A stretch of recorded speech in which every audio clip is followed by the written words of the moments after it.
You ask Tiger to solve. This deals with linear equations with one unknown. The final result is n equals -3. Let's solve it step by step. Simplify the expression.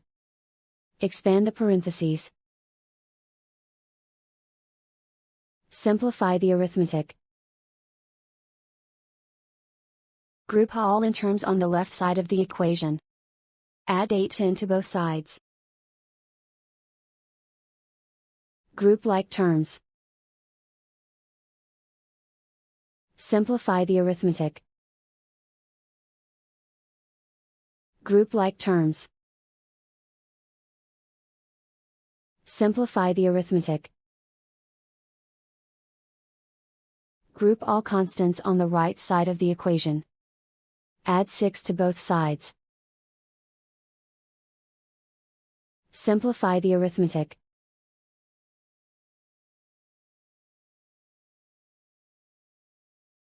Isolate the n. Divide both sides by 11. Simplify the fraction. Find the greatest common factor of the numerator and denominator. Factor out and cancel the greatest common factor. And so the final result is n equals -3.